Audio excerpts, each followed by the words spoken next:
What's up, everybody? You're tuned into the RotoGrinders NFL Food for Thought podcast. I am your host, Justin Carlucci, and I'm here bringing the noise with the Chief, Will Priester. Another week of football and gambling and fantasy sports is just about in the books, and there is never a dull moment, my friend. How was your holiday weekend, Chief?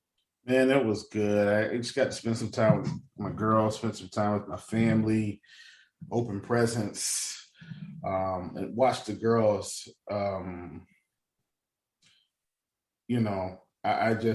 was fun, man. I love hanging out with those sweet little kids, and it was just a blessing, It is what it is. Great time. Food was good.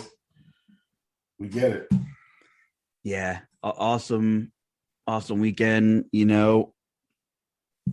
spending time with the family and friends. I know we talked to the people a couple of weeks ago about, hey, send that extra text, make that call, spend some time. And, this is the time of the year to do that stuff. And it's a pleasure hopping on these podcasts with you. And you know what? I was thinking about my goal with this thing is, of course, we want to be entertaining and bring that barbershop feel. And of course, a lot of people that are also tuned in know sports or know fantasy sports or know both.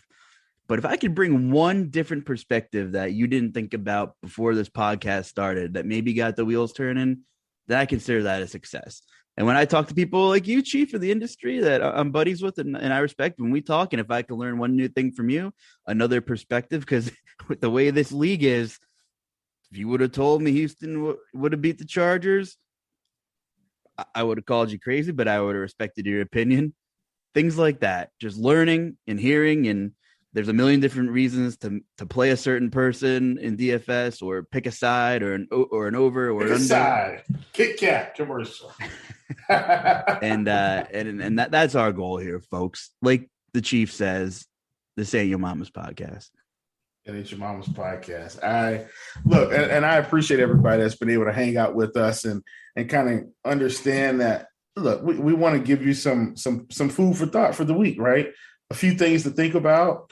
I think, man, reflecting on this year and how the season's gone and, all the fun I've had on this podcast, I think it's been a success, by our standards, to be able to come on and almost like a little bit of, morning radio, right? We've got our own feel, our own nuggets, our own rants, our own rabbit holes. Because this season is winding down, folks. The Food for Thought NFL version is on its way out the door, unless we do some playoff stuff. So I guess I'm taking this time to reflect on the season and think about all the fun I've had, and I've thoroughly enjoyed it. And thanks a lot for everyone who's listened, giving us feedback. The whole nine, man. We appreciate you guys.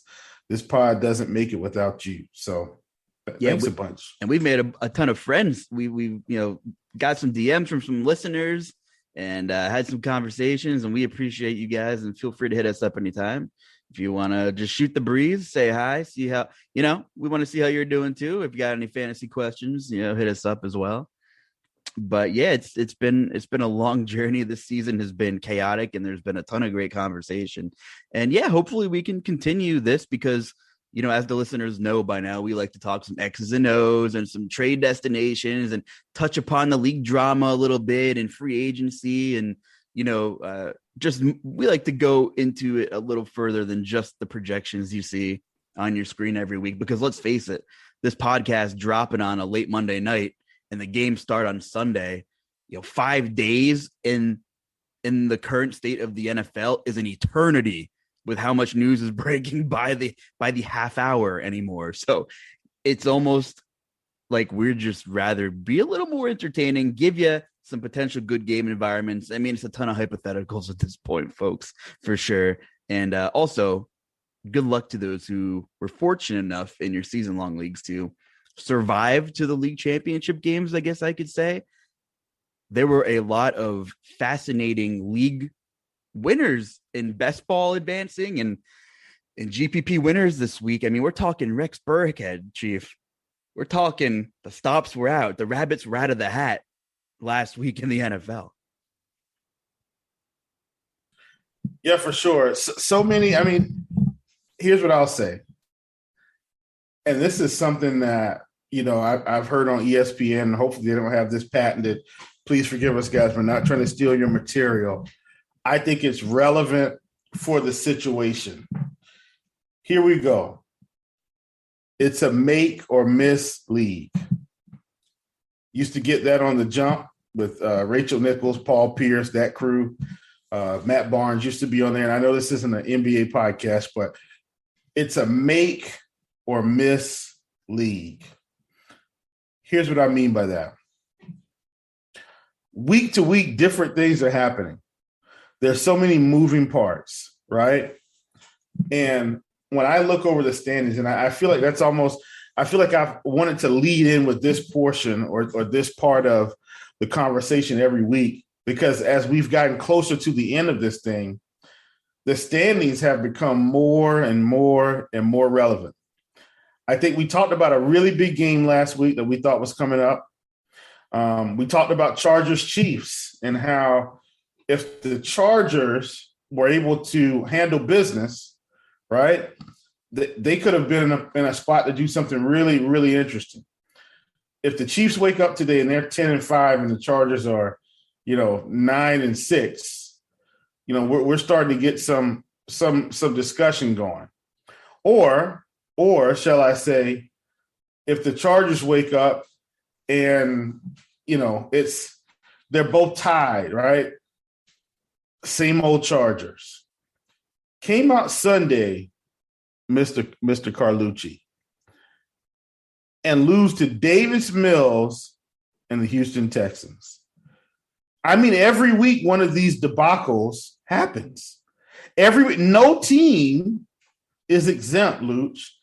It's just, did it happen at the wrong time, right?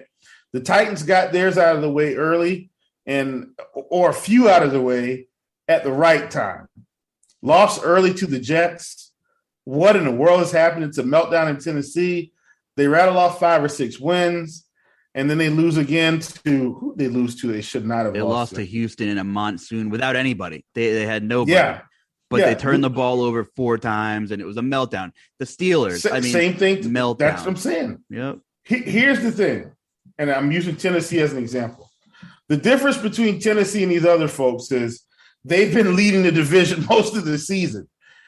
Meanwhile, the Ravens have just handed their division to the Bengals by losing, but also by not kicking extra points at the end of 2 different games.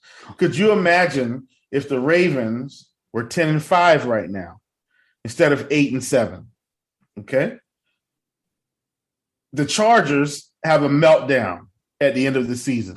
What else is new? They're 8-7. Chiefs have rattled off 8 straight. What if I told you the Raiders and the Chargers are both tied in the division at 8-7? Unbelievable. And last but not least, what I thought was the game of the week, Luuch. Bills versus Patriots. Bills have now won 2 straight. I told everybody they weren't going to lose to the Panthers. They did not, of course. I knew they weren't going to lose that game. And they come and take care of business with the Patriots. And now they're 9-6. Bills are atop the division. They've already beat the Dolphins twice. Even if the Dolphins win tonight, it all comes down to this. Do the Dolphins win tonight? Do they win next week, Luuch? And then now the Patriots and Dolphins at the end of the season is another one of those pivotal moments Are the Patriots going to go to Miami and get the wind knocked out of them with all the humidity? TBD, to be determined. So many fascinating things. Last but not least, Luuch, and I'll hand it over. Hopefully I didn't say last but not least before. That would have been a time-space continuum moment for those of you that have been hanging with us for a few weeks. The Dallas Cowboys come out on Sunday Night Football, and I mean put an old-school slobber knocker on the Washington football team.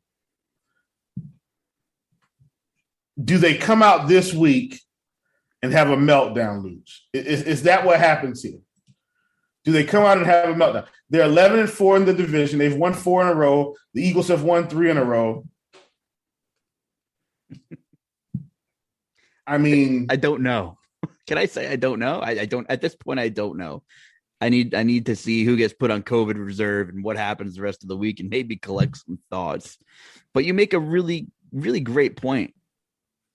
I'm gonna give you a lot of coach speak right now, but I don't know how else to phrase it. But everybody in that 11-on-11 matters in the NFL. You see a team miss one piece of the offensive line, the sky's falling. You see a team missing a number one wideout, the sky's falling. God forbid to miss the quarterback for a game, you're toast, pretty much. How the Tennessee Titans won without 3 linemen against the 49ers, I think that sums up the team sport that we are so addicted to watching every week for about 6 months out of the year. There's so much scheming involved, so much coaching, so much preparation, so much attention to detail. It's tough. It's been a tough year to take sides for most people in these games. I would say 98.9% of the entire world would say Chargers money line is a no-brainer, or Chargers to win is a no-brainer. There's so much momentum in a sport where you get 17 regular season games now. That is such a small sample size. You talk about 17 games in baseball, you say 17 games. You can't tell anything from 17 games. You talk about 17 games in the NBA, 17 games. You can't tell anything from a 17-game sample size. How are you really supposed to gauge an NFL team for 17 games? The tricky thing is, and you were kind of alluding to it, momentum at the right time, being healthy at the right time. The Colts were decimated earlier this season. The Titans were fortunate enough to defeat the Colts twice. And I'm not saying they would lose to the Colts this time of the season, but I would much rather have faced the Colts earlier in the year when they were figuring it out than right now. And I'm just using them as an example.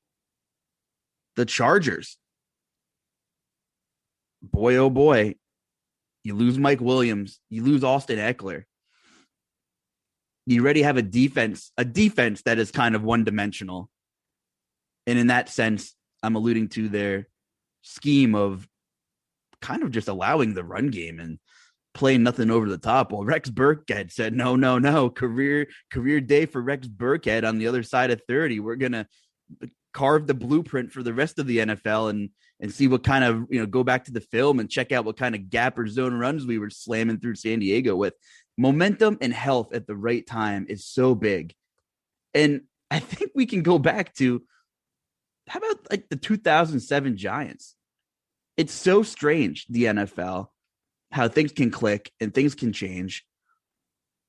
The Giants won the Super Bowl that year. They lost their first 2 games of the season, and they lost the last 2 of 3 to end the regular season.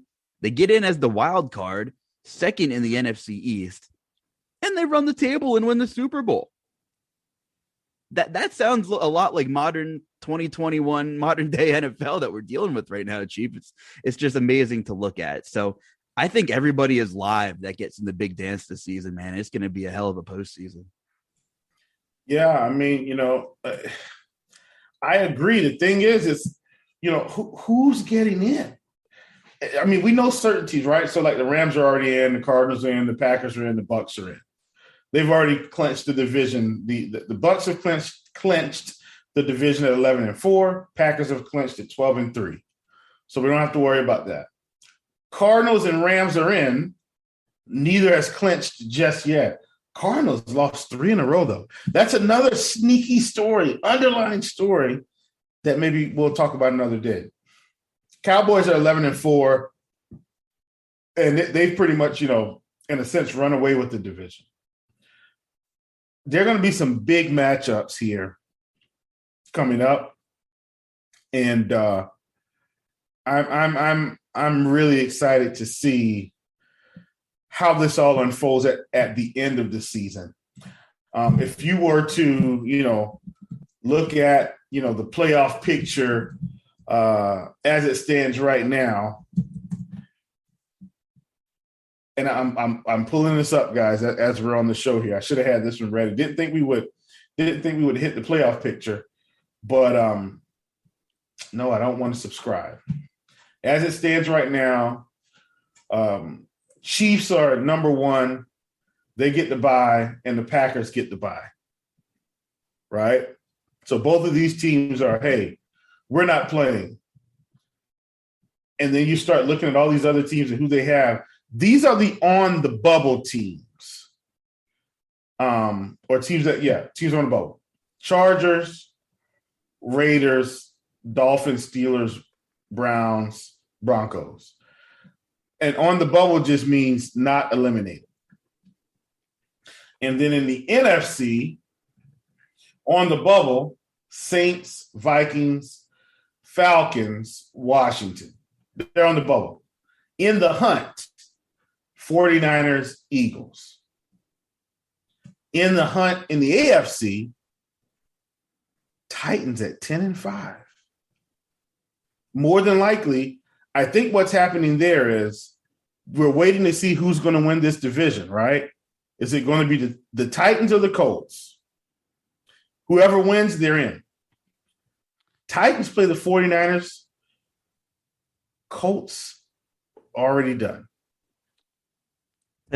Tennessee beat the 49ers.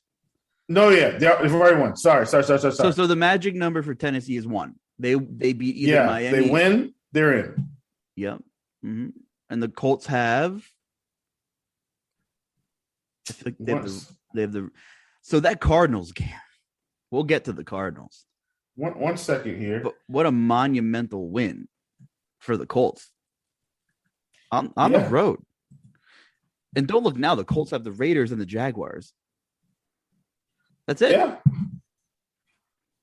I mean, 2 very winnable games. You anticipate they're actually going to beat the Jaguars for sure. Are they going to beat the Raiders is the question. Probably so. They're at home. Anyway, the floor is yours, my friend. No, I agree. It's a jumbled playoff picture.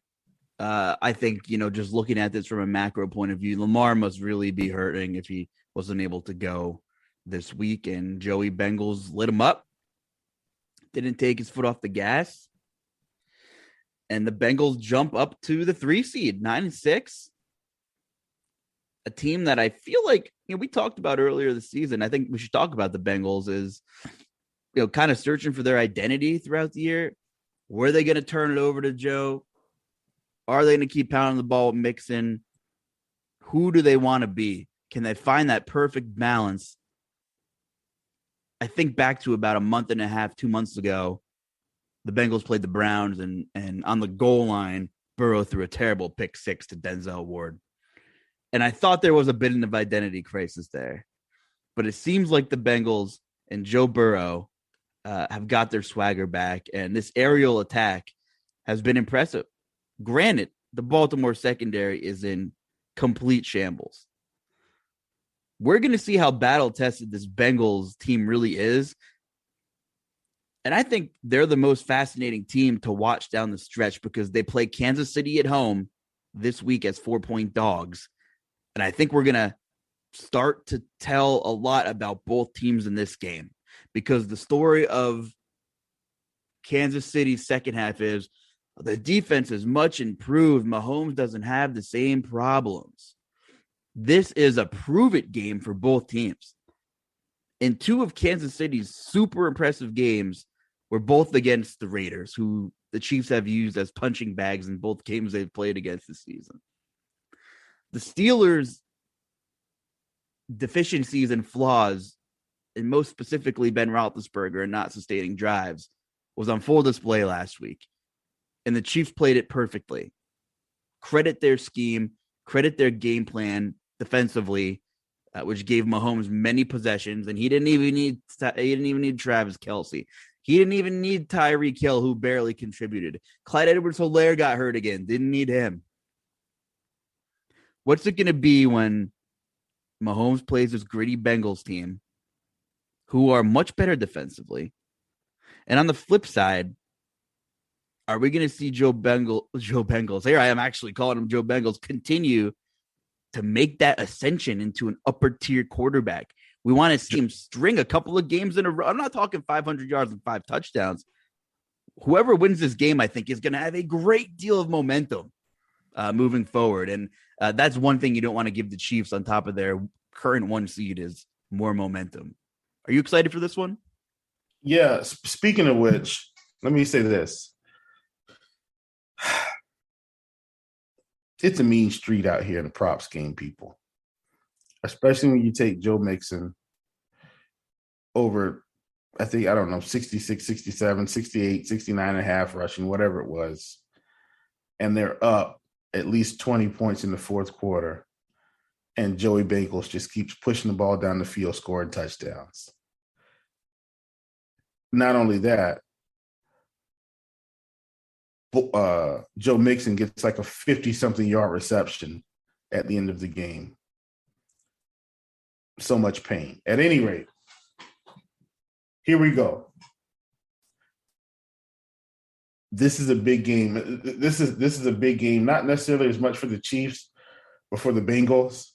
This is a chance for them to see exactly where they're going to line up. Should be a really, really big spot for them here. The game's going to have to be working in all facets, right? There's no room for error here.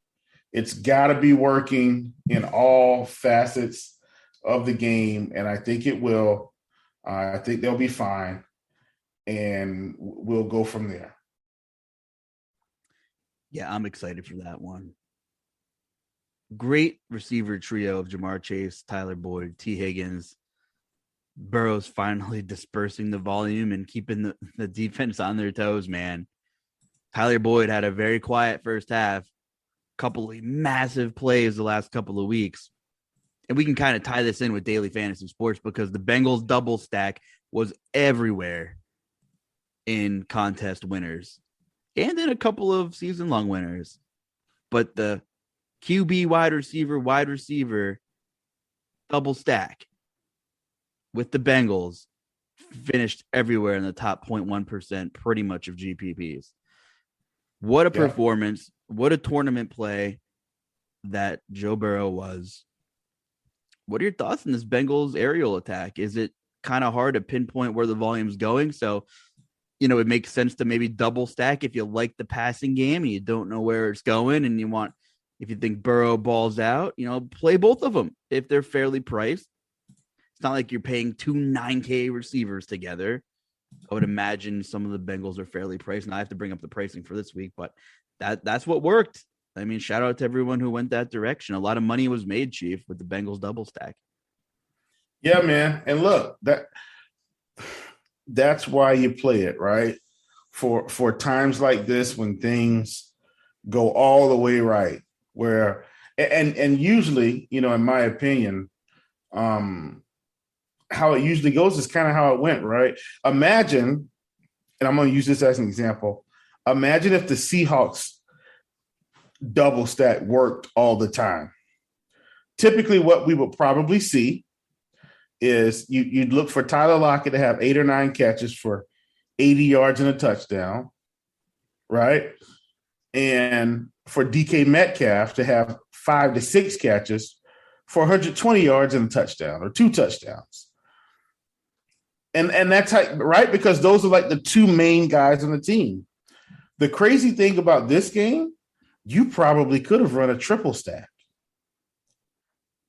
Tyler Boyd had his fair share of catches too. So did Joe Mixon. I mean, Joey Bengals threw for over 500 yards. All the main guys were getting in on the action. Right. This was an anomaly in terms of production. Yeah. We're not endorsing the triple stack every week, but think about week one. Every year, week one in DFS, Chief, the pricing is so soft. Bad example because obviously it just hasn't worked out. But Julio Jones and AJ Brown were both 6,300. Like, okay, double stack them because it's a price thing. You're not. It's the Seahawks last year were eventually priced up where Metcalf and Lockett were both like 8,500, and at that point you're not going to get a ton of upside on a full main slate from both of them. Now they could both have, one of them could have a very nice game and the other one could have a ceiling game, but you might not get a takedown, just because of the volume of the pass game and the price situation. But, if you look at all these cheap stacks, I mean, if you think like this is maybe another terrible example, but if you think the Jets are going to go off, how cheap are all the Jets receivers? Or you think the Jaguars are going to go off with Laquan Treadwell? Like, you can double stack these guys with their quarterback because they are next to nothing and dirt cheap on their team. So just kind of piggybacking off, what the conversation you were starting there. Yeah, absolutely. Absolutely. Listen, man, take it away. I don't want to. I'm almost about to push us in the next week here because of.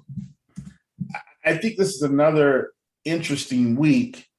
Do we start to see some teams give up and play a few other guys, right? Kind of like the NBA. I'm not saying, but as the season wanes down, the NBA gets away from its primary starters and gets into alternate starting lineups, right? Do you think, Luuch, we see a little bit of dial back from some of these NFL teams? We got 14 games this week, but do you think they say, hey, we're going to close it out strong? How do you view this going, especially for a team like Washington or the Jets, right, who are pretty much out of it? Jacksonville, I'm just talking about the lower tier teams, the Giants, like all these teams, Atlanta, that we know, okay, we're not getting in. How do you think they treat this week? Or do we think it's just the last game of the season and they say, hey, guys, all the big-time starters, you take a break and we'll get some of these youngsters in there? Well, I think it's situational, and that might be a super generic answer, but I truly think it is. Excuse me, folks. But if you have a marquee starter that you have under contract who is the face of your franchise, and clearly you're not going to make the playoffs, I think this is screaming Saquon Barkley. Devontae Booker has had a role despite Barkley being back for 5 weeks. So, like, for example, Barkley is someone I'm concerned about. Devontae Booker, since week 11, snap percentage, 36, 17, 35, 41, 44, 54. He played 54% of the snaps last week, although it was a thumping. And without looking, I'm sure he got some fourth quarter blowout burn. Of course, you want Saquon Barkley out there playing football. It's great for the game. He's a fantastic young player. But look at the injuries he's accumulated through his first couple of seasons. At what point do you say, Saquon, we need to sit down and talk? Like, we might severely limit your workload or, shut you down. But at this point, like, how can you piss off the biggest superstar on your team, the only ceiling type player you have? There has to be a mutual level of understanding. When you go, if you have, first of all, Joe Judge and Dave Gettleman, we're talking about some rocky personnel as it is. So not only do you have to approach this thing the right way, but Saquon Barkley is one I'm keeping my eye on. And they might not come out and say it. They might not come out and say we're limiting Barkley's snap count, but it is very possible that someone like Barkley gets, quote, for lack of a better term, we're going into the hoops lingo here, load managed the last 2 games of the season, playing for nothing. He strikes me as someone to watch for here. Who's on your list here? Anybody come to mind that you're concerned about? really, like I said, it's really just a lot of these guys on some of these teams that I think just that are just not going to get in.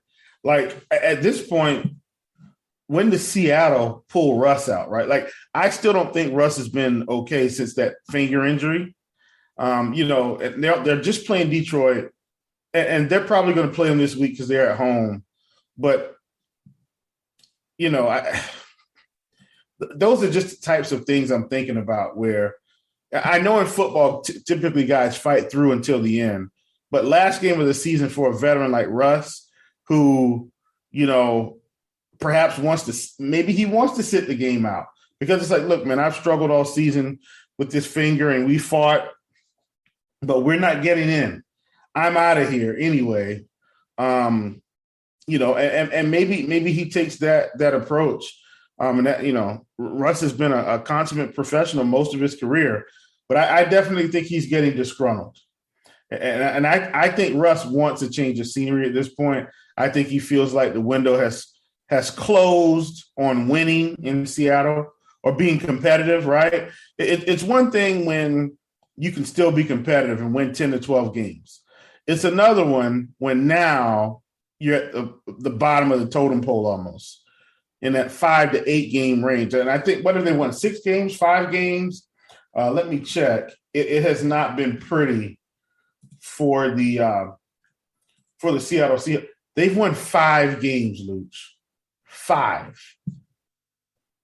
It has not been pretty for the Seahawks. With that being said, I'm going to take us down a rabbit hole temporarily, and then we can get out of here. Temporarily, Luuch. Who wins the Russell Wilson sweepstakes?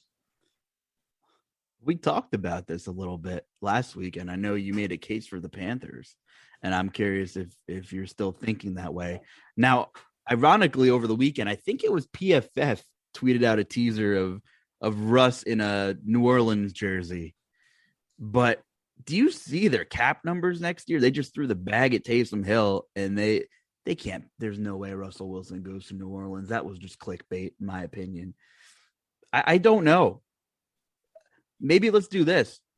Who are the three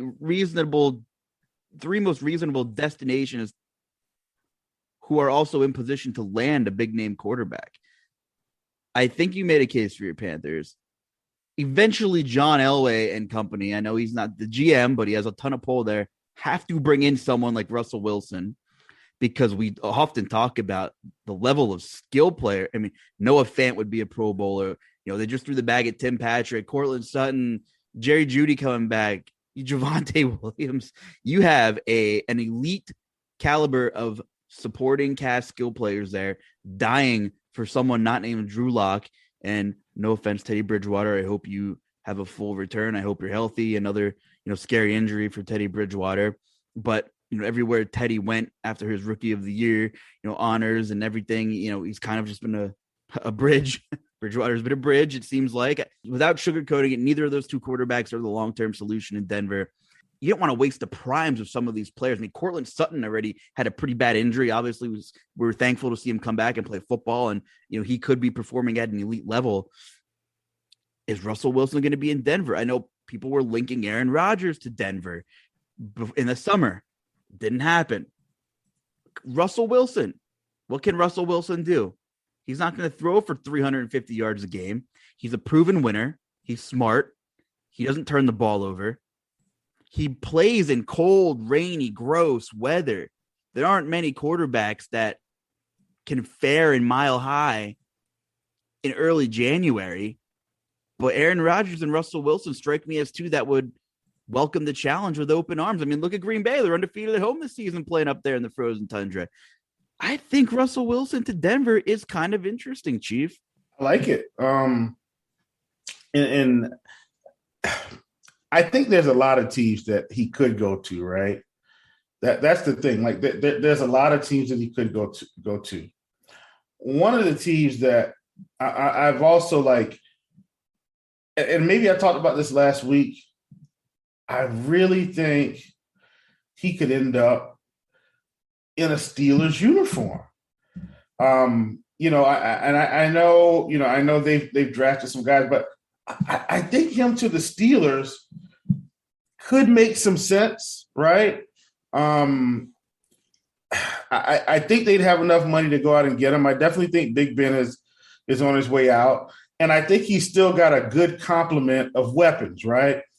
I think Russell Wilson would make Najee Harris better because of his mobility and his ability to push the ball a little bit. I think it would make Deontay Johnson a little better, Chase Claypool just a little better.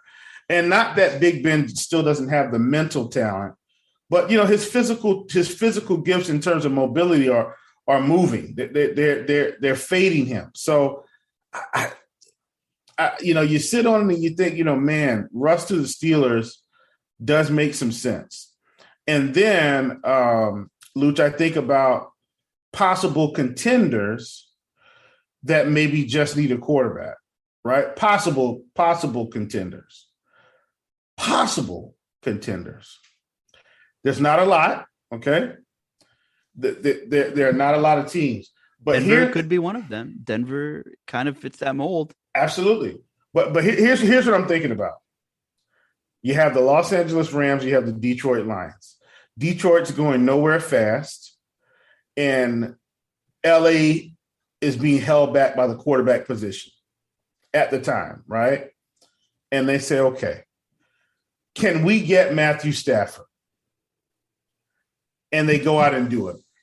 And I feel like they're trying to finance a championship here this year, getting Von Miller and going after some of these other pieces that they've gone after. And so it's win or bust for this team this year, right? Okay. I want to ask you, do you see it? And I have one in mind, okay? I have one in mind. Who's the team right now? And I think you'll figure it out by process of elimination. But outside of the Steelers, there's one team, I have in my mind where I say, if this team had a quarterback, look out.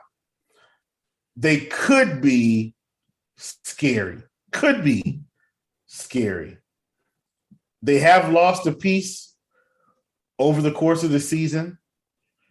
And man, if this piece was still on that team, it might have been even a little bit more attractive. You probably know who I'm talking about. The ultimate swap. One team has already got to pay someone, and I don't think they're willing to give up the bag. But I do think they give it up for Russell Wilson if they were willing to do some form of a trade and pay, sign and swap, whatever. Have to be mutual between, of course, both teams, both agents. Do you know who I'm talking about, Luuch? I do. And I think they would have to make a second draft day movie if they turned this thing around in one offseason, got the quarterback. I was just having a barroom type conversation over the weekend with a couple of friends, and I said the god awful irony of trading all the way up to get Baker Mayfield at number 1, for that to only be your glaring hole on the entire team just 3 measly years later. Luuch, could you? And look, it's all a fantasy land at this point, and that's the beauty of this show. If Odell Beckham was still in Cleveland, and they were able to acquire Russell Wilson, I do think OBJ is hurt. Don't get me wrong, he is hurt, but Odell has definitely been more productive in LA than he's been in Cleveland this season overall. He's absolutely been more productive. And he's hurt. I know he's hurt, right? I mean, he's having to limp off the field a few times, but he's been more productive. The numbers don't lie. Daddy's mixtape was a winner. The highlight reel his dad put out. He goes to LA and all of a sudden he can catch touchdowns again. Now, weird how that works. He has more help. Okay, I'm not gonna negate that, but it's not like he has Robert Woods there. If Robert Woods was there, man, he's got Van Jefferson and probably the best wide receiver in football in Cooper Kupp, and that's it. He's got Tyler Higbee, but I'm saying in terms of the receiving core, those are the three guys. We talked on this show. We do talk some analytics and advanced stuff. You look back the past X amount of years, now that might have changed, but there's a massive discrepancy in the Baker Mayfield Odell Beckham connection in terms of air yards and actual yards. The biggest discrepancy in the league over like a 2-year period of time. Eventually, you just have to point the finger at somebody. There's no reason why Baker could not get Odell the ball. I'll never figure it out. Odell still looks like a decent route runner, even if he's playing at 70%, like you were saying. He looks okay. And it's, the domino effect, and there's 32 teams in the league, and every single decision affects somebody else. Every coaching change, every free agent acquisition, every trade up, every trade down. Who's left on the board in the draft? Who are we scouting? How good are the scouts? There were a ton of quarterback landmines in that 2018 draft, Chief. Yeah. The Browns traded all the way up to number 1. But do you know who went number 3? Sam Darnold. Do you know who fell all the way to 7? Josh Allen. And now I don't know enough about that particular draft and how and who and how the Bills were grading. But imagine if Allen went high, imagine if Allen went to the Jets and maybe the Bills graded Darnold fairly well and he went to Buffalo. Because who was picked at 10? I want to talk about another swing and a miss. How quickly we forget Josh Rosen was an Arizona Cardinal. Listen, yeah. Oh, I don't forget. And here's the thing. When you look at the whole picture, who's been good out of that draft outside of Lamar Jackson? Quarterback-wise? Yeah. Josh Allen. No. Just the first round. How many quarterbacks were drafted? Baker, Darnold, Allen, Rosen. Lamar was 32. That's 5. 5 quarterbacks. And as of now, the hit rate was 40%. 40%. Which is actually probably high for us. For, if 40% of the quarterbacks are good in the first round, that might be high. Yeah. It's only been a couple of years. 40%. Yeah. 40%. Okay. Let's look at the rest of that class. I'm so glad you brought that up because this is an important class in terms of a very good class. Look at the names in that class, Chief. Go ahead. Now, let's talk about it, and then we'll close this thing out, Luuch. Whenever you're ready. Baker Mayfield 1, big trade up. Hasn't been a bust, but has not. I don't feel like he's won enough with the talent he's had around him, right? Like Baker isn't elevating the team. He's just in the car for the ride. You get what I'm saying? He's not elevating. He's just on the bus. He's just there. Nothing against Baker in terms of no, but he's the game manager. He's the game manager that's not managing. He's just gaming. Right. he's just showing up and buckling the chin strap. All right. We've had Saquon Barkley. Okay, here's my whisper for the week. If Saquon gets hurt again, he's probably a bust. There, I said it. Number 2 pick in the draft, but consistently on the shelf. It's a shame. If he gets hurt again, Luuch, he's probably officially a bust. We didn't give Greg Oden this much time. right? Okay. New York Jets select Sam Darnold from Indy. You can't put Greg Oden in the same conversation as Saquon. I mean, you could, but anyway. I'm talking about injury-wise. All right. Greg Oden consistently kept having that back problem, and it held him out. Amari Stoudemire at the end of his career. When do we say, hey, Saquon Barkley's just not durable? It's always something, a knee, an ankle, a finger, a toe, a nail. It's something. Denzel Ward, I think he's panned out pretty well. Bradley Chubb panned out really well. Here's the pick, Quentin Nelson. My gosh, how about that? Don't we all love Quentin Nelson? A part of the Jonathan Taylor success. A big key was right here at number 6. Don't we love Quentin Nelson? We sure do. Okay. Then we have Josh Allen from the Bills. And that was from Tampa Bay. How the dominoes could have fallen differently. But guess what? He needed to go to Buffalo because we don't know how it would have worked out with the coaching. Correct. Right? That's the thing. Coaching is a big deal. Chicago Bears, Roquan Smith. He's worked out brilliantly. I mean, this guy's had 10 tackles a game. I mean, it's big time. Yeah. Mike McGlinchey, offensive tackle. I don't know much about him, so I'm not going to comment on it. But isn't that something? The difference between Quentin Nelson and Mike McGlinchey. And they probably graded out similarly across the scouting industry. And there might be one or two different unique takes or opinions that the general manager has to trust in his team to kind of take one player over the other. Now, you're right. How the line is so fine and it is scary, and you're walking a tightrope.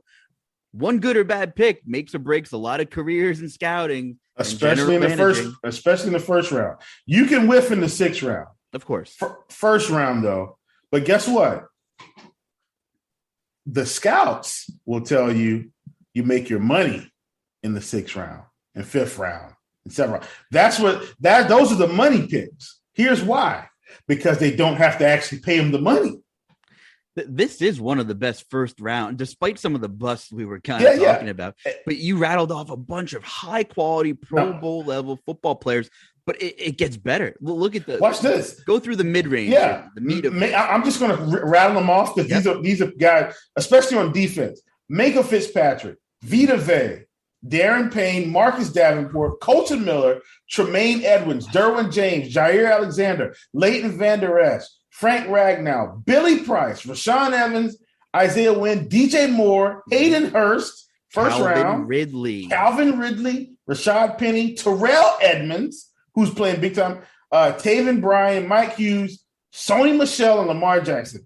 At least 20 of these guys are starting and playing big time for this. At least 20. Hold the phone though, because I'm ready to maybe label this one of the best classes in NFL history.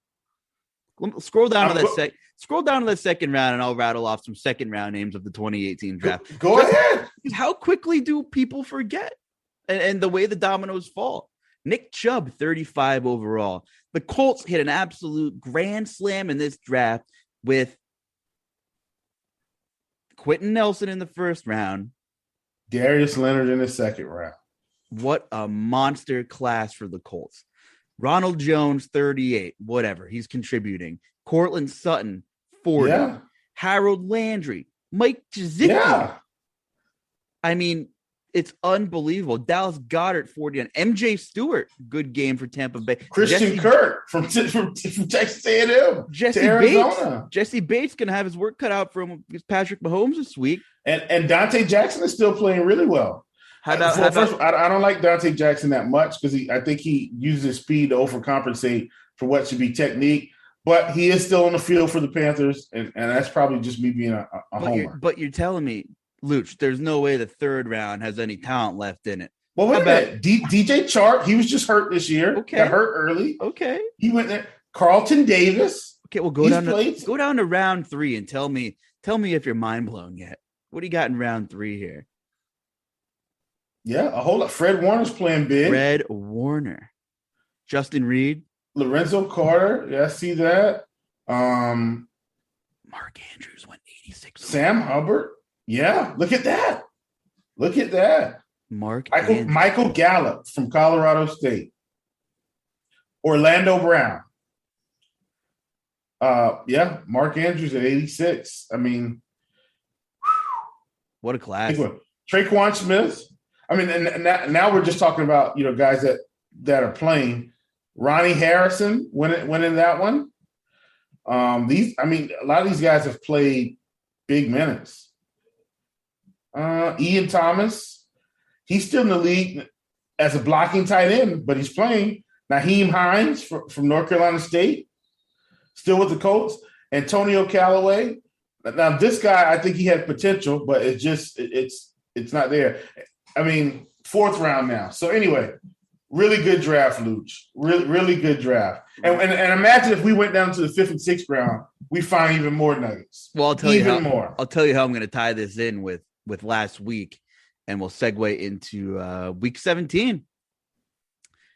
251st overall, the Los Angeles Chargers in 2018 took a running back from Northwestern named Justin Jackson, who was the ultimate free square last week, went off in the Chargers offense.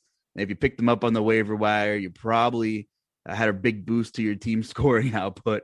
So everything comes full circles. And this might be one of my favorite draft classes in terms of overall talent and depth. And I think you would agree. So let's hear from it, folks. What do you think is the best overall draft class in the last 20 years, since 2000?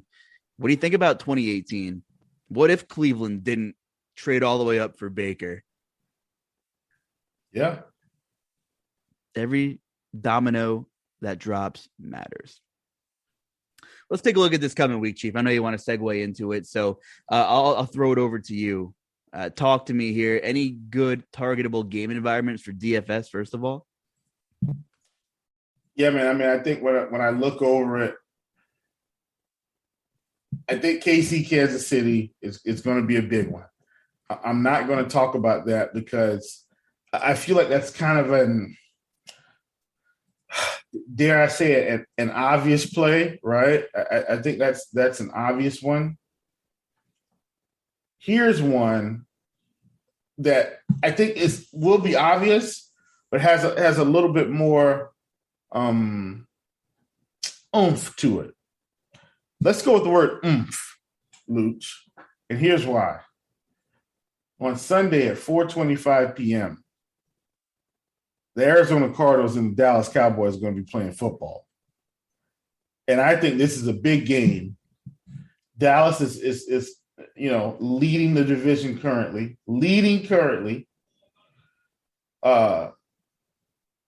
And they very well could be 11-5, and so could the Arizona Cardinals if they win this game on Sunday. So I think this is a big deal. This will not only from a watching perspective, but from a DFS perspective, should be fireworks here on both sides. I can dig it, man. This feels like a really good spot for fantasy here. Dak Prescott, because he had such a big game on Sunday and they weren't able to react, he's $6,700. Kyler Murray is $73. That's still nothing to laugh at or nothing to sneeze at. The receivers, CD's 71, Cooper 66, Christian Kirk 58. Nuke Hopkins not being able to play, man, it's terrible. But I mean, they've got some options here.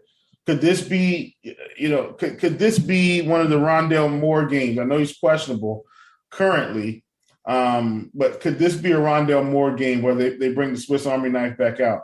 Not sure. Then we've got Zach Ertz at 5,200. There's just so many options. He had 13 targets in that game, caught 8 balls for 54 yards. This should be a good one. Yeah, and this is going to be another game to kind of gauge where these teams really are at. And the Cardinals have just been trending so poorly in the second half.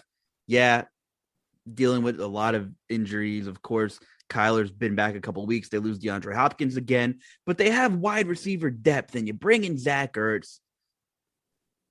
It's frustrating. And you'll listen to the quote-unquote talking heads across the industry, on mainstream television, and they're all already rattling off all the second half Cliff Kingsbury numbers and how poor his teams have been in the second half of the season and things like that, I would just tread cautiously tread that line.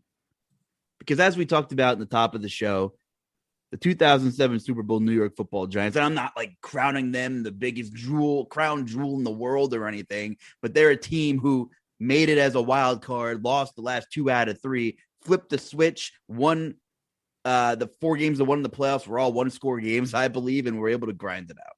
And I'm not saying that's going to be what happens to the Arizona Cardinals because they haven't given us anything to feel great about the last calendar month of football.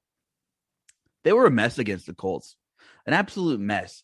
And what bothers me more about that game, even more so than the offense, is the Colts were down 5 starting linemen, including the monster of Quentin Nelson, who didn't play. And Indy's reserves took care of business, gave Carson Wentz enough time, and he was not perfect. He didn't play a perfect game by any means. Jonathan Taylor had 100-plus yards, and he had a ton of volume. He wasn't spectacular, but that was a game that the Cardinals should have got, and they didn't. But the moral of this is they're not dead yet. When are they going to flip the switch? I don't know. Is it going to be this week? There was a lot of question marks about the Dallas Cowboys coming into this beatdown of Washington. Now, is Washington just the new punching bag with all the issues they've had and are currently having defensively? You know, like the Chiefs just lit up the Raiders twice, but really struggled against Denver, really struggled against Dallas. It's so situational and schedule-based and momentum-oriented that I think this is going to be a very telling game. Like, this is going to tell us if the Cowboys are back, or if they really just don't move the needle. And if the Cardinals can give us any hint of positivity here, that they can kind of right the ship, because it has been a brutal second half. Now, I will say this. The Cardinals, prior to Saturday's loss against the Colts, were giving up the 7th most fantasy points per game to wide receivers. And across the last 4 weeks prior to that Colts game, they were giving up the 2nd most. So it could be a nice week to target, CeeDee Lamb. Amari Cooper looked great. So I do think we could see some points on the outside there.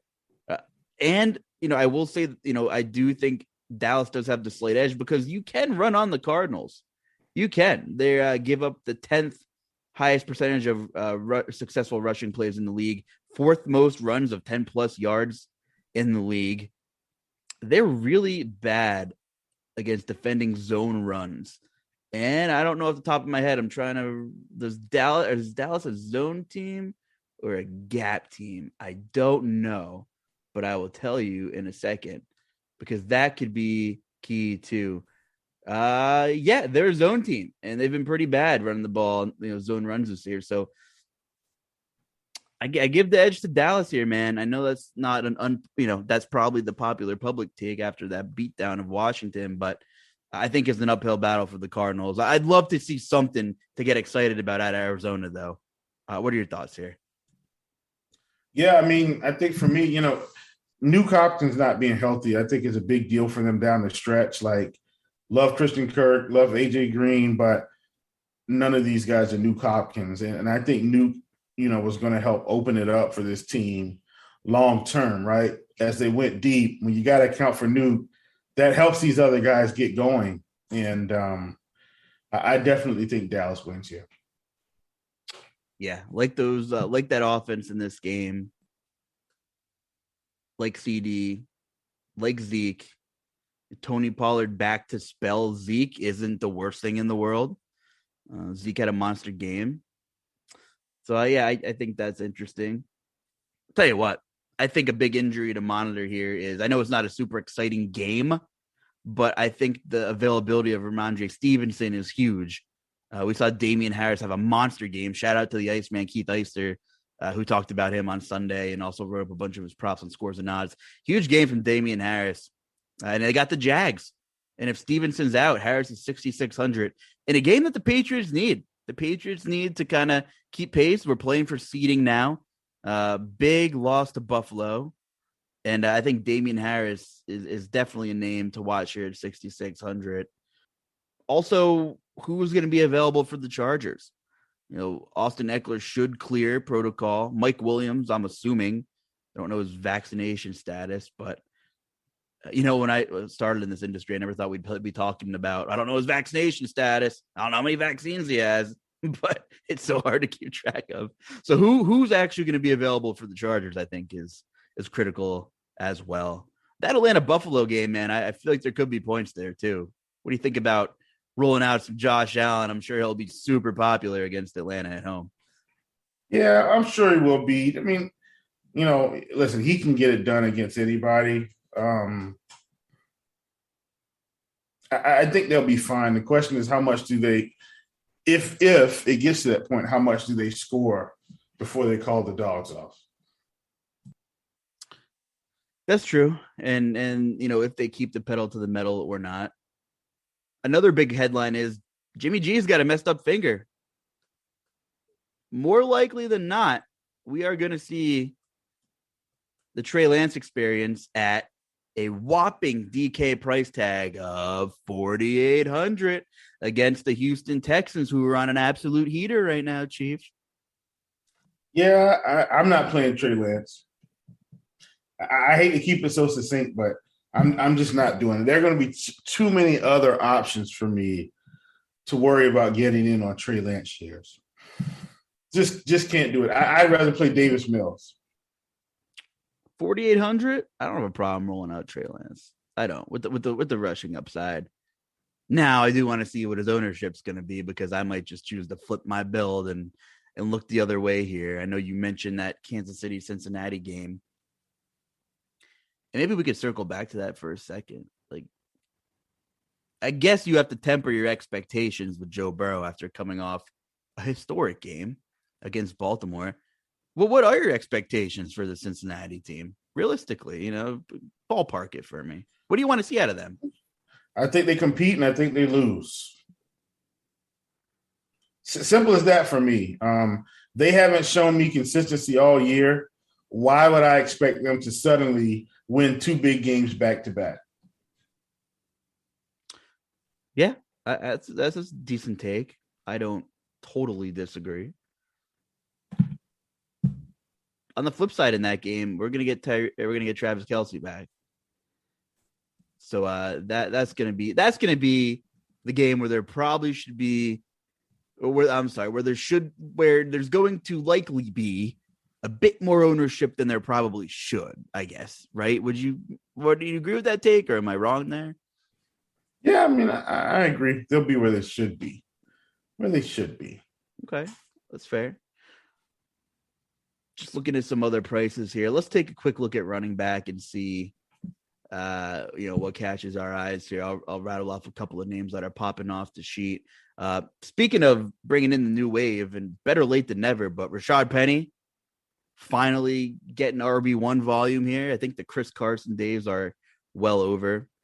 $135 against Chicago.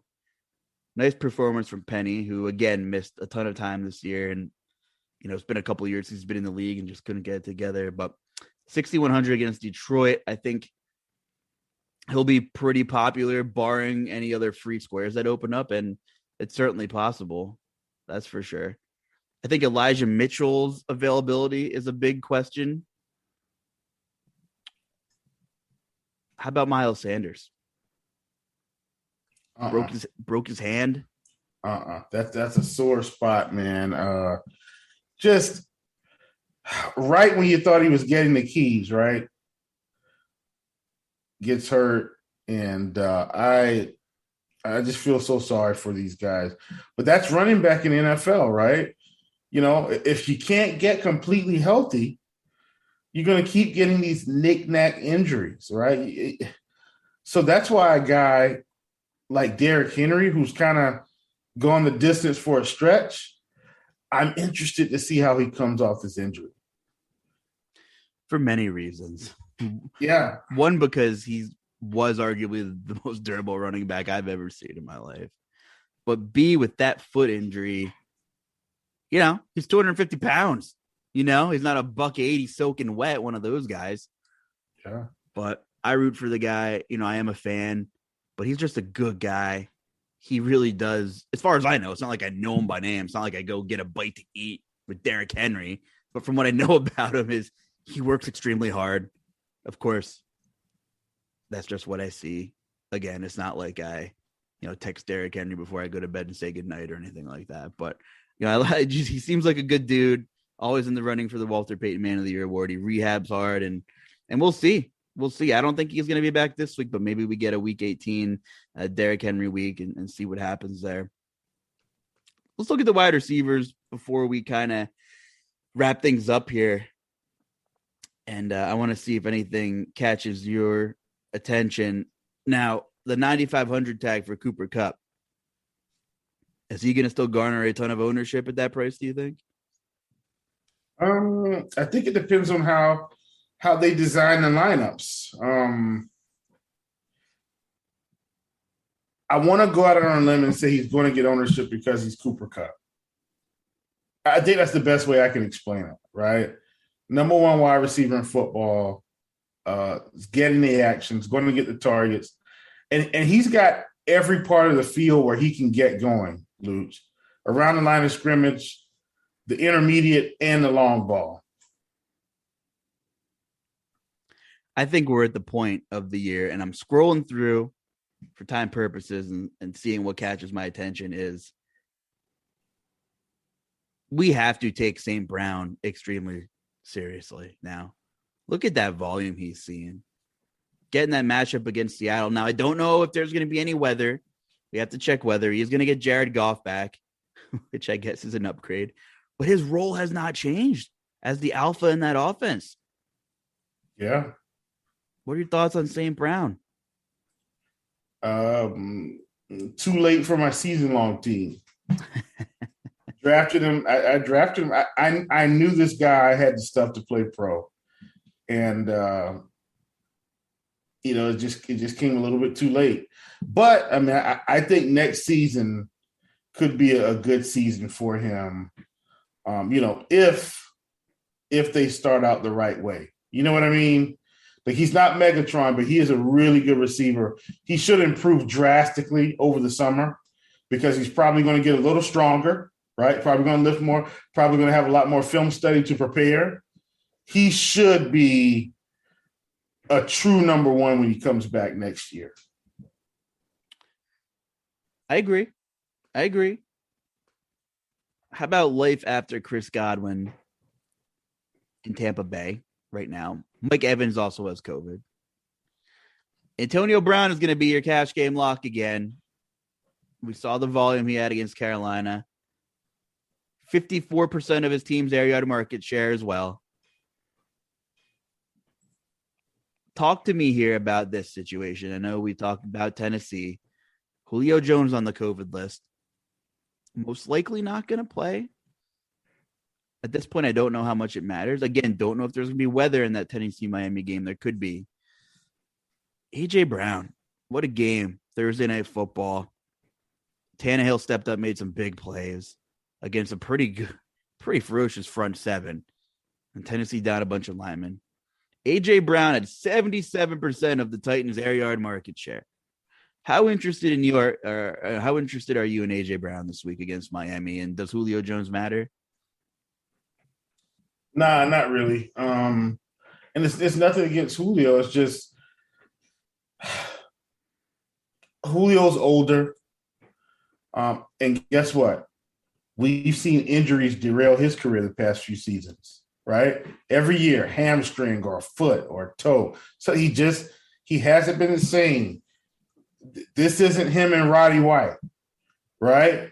Those days are long gone.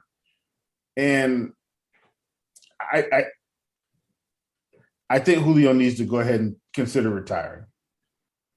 Only because it's the injury bug, man. And he can't stay healthy. It's the legs, it's the hamstring, it's the cutting, it's the whole nine. And they even threw him on injured reserve to let him heal for 5 weeks and tweaked it again, and then clearly wasn't very effective against San Fran. The jury's still out, but if he has one moment in the postseason, then it'll be worth. If he can get us there, as in the Titans, then maybe it's worth it. But here's the thing, though, Luuch. I think sometimes these guys probably need 2 years to heal up. Absolutely. They probably need the rest of this season, next season, right? The problem is they can't afford to let that paycheck go. But I do think Julio's a guy, he can say, look, man, I just need to take a year and a half off. I think teams would be willing to sign him for some form of a contract if he came back past the physical and they knew he was 100% healthy. That could extend his career another 3 or 4 years. I really think Julio just keeps re-aggravating, right? Anyway, I'm not a doctor. This is just an opinion, people. Dr. Chief has a pretty good ring to it. My gripe here is, can we get Terry McLaurin a quarterback? He's third in the league in air yard market share, had 46% of his air yard market share of the team's air yard market share against Dallas. I just am sensing this is apples to oranges, but an Odell Beckham-like situation here where you just have a couple prime years and not anybody that can sling it to him more often than not. I hope Washington finds a guy to get the ball to McLaurin. That's one of the numbers I'm looking at here as I'm scrolling through some air yard market share numbers. Really a shame. McLaurin is a monster. Kyle Pitts, 46% of his team's area yard market share. Huge game for Kyle Pitts. One of the couple of right calls I had this week, which is great. I guess that's it in terms of air yard market share. Let me just look at target market share quick and see. Week 16. Of course, AJ Brown's going to headline that list, but AJ Brown, 53% of the target market share of Tennessee. Antonio Brown, 50%. And here it is, folks. We know Mike Evans is most likely going to be out. And even if he was in, I really wouldn't care that much. Michael Pittman, 42% of the target market share. Devontae Adams, of course, is up there. Marvin Jones, 36%. Don't tempt me with a good time. Finally, that's his highest target market share of the season. This is a guy who I thought would contribute a little bit more in the DFS landscape. And I can go all the way back to week 1, Chief, with that Houston-Jacksonville game that we thought was going to be a shootout. That is something to monitor for sure. What do you make, just before we get out of here, what do you speaking of teams and players that are young and aren't playing for anything, you think of the Jaguars and you think of the Jets. And unfortunately for these two teams, they have very difficult games this week. The Jets are at home with Tampa Bay and Tom Brady and Antonio Brown and Ronald Jones, who will carry ownership. And Jacksonville's on the road to go to Gillette to play New England. Is anybody fantasy relevant in either of these two teams? We have to just shake our heads and give a shout out. Terrible injury news with James Robinson. First of all, but for fantasy purposes, that is one thing we're gonna have to monitor. You probably don't want to target against New England for game script reasons and things like that as well. But you go back to Travis Etienne, who didn't even get on the field, and now you get James Robinson, double whammy, and maybe neither of them are ready to start the 2022 season. On top of everything else, that just stinks. But either of these two teams this week, is there anybody that's in the player pool? And do you think either of them have a different approach the last 2 weeks with anything? No, I'm not. Listen, forget it. I'm not playing anybody from Jacksonville. I think I'm just going to stick to the guys that have something to play for and roll with that, man. We're down to the dog days now. Teams are getting ready for the playoffs. I'm getting ready for the playoffs, just personally. So yeah, I'm fading these bad teams mostly. All right, man. Got anything for story time for me? It's been a while. Or do you have any GPP food of the day takes? Let me hear it, my friend. You got anything up your sleeve? Well, we had some good soul food here over the Christmas break. Collard greens, as people call them. We had some ham pieces in that. Good old mac and cheese, yellow rice, peas, jambalaya. We had it all, man. Fried chicken, ham. The ham this year, wow, that honey glaze on it. Oh, yeah. Fantastic. So I mean, that's where I enjoy, for Christmas, and it was good. Good stuff, man. Glad you had a good holiday weekend. Our 6-year-old here had a funny take, and some of the things these kids say, man, you gotta love it. It's pure. I'm sure your kids say a lot of stuff. My grandparents were a big part in raising me too.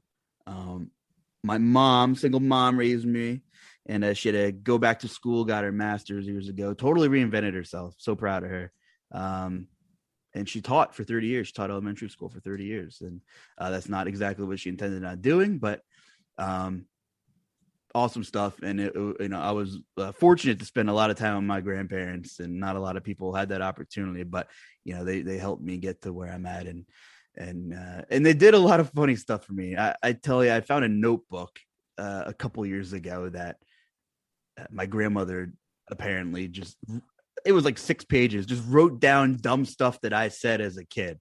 And some of it was really funny. And it was funny that I actually found this. Like, I saw one that said 1992, which made me 2 years old. And it said, Justin was going to the bank with his mom. He saw a glove laying in the street and said, "Look, Mom, there's OJ's glove." And I'm like, you got to be kidding me. And I meant OJ Simpson. But all my grandmother, I know what you meant. All my grandmother did was watch like CNN and stuff, right? So these kids are sponges, and apparently I picked up on that. But anyway, so our 6-year-old comes home from school before Christmas break and he says, "I think I know why we have so many days off." I said, "What do you mean?" He's like, "We have a couple of days off this week and all the days off next week from school." And I said, "Yeah." He's like, "Well, it's because if we're super busy on Christmas, and we're going different places, that way I can open my presents on all the other days when we have more time." And I just started laughing because, he galaxy brained that thing and came up with a pretty funny solution. And what can you do but laugh sometimes? But it was a good holiday weekend, and hopefully we could give you guys a couple things to think about. And we want to hear your feedback, especially about the whole draft class thing. It's crazy to go back and see where the dominoes have fallen, my friend. And your Panthers have hit some home runs and have whiffed some themselves. And the Cam Newton era was awesome, and McCaffrey's such a fantastic talent. I hope he doesn't fall into that category of health that we talked about. He's another one. Got the bag, but yeah, McCaffrey's in that same category where he's had these injuries, hasn't really played much the past 2 seasons. So I'm actually very concerned. I think we need to use Chuba Hubbard a lot more and get McCaffrey more out in space, and maybe go to some two running back packages a little bit more. And that way, he doesn't have to keep taking this punishment all season. And that way they can bring him in as a running back, but flank him out as a slot guy. And I think that could preserve his health a little bit. Let's see, man. I'll be pulling for you, and we'll see if the Panthers spearhead the Russell Wilson sweepstakes or what happens in 2022. So go check out Chiefs Prop Shop there on the RotoGrinders Discord. And I want to wish everybody a Happy New Year. We will catch you guys in 2022. So for my guy over here, the Chief Will Priester, I'm the Luuch, Justin Carlucci. Enjoy the week. Stay well, everybody, and good luck.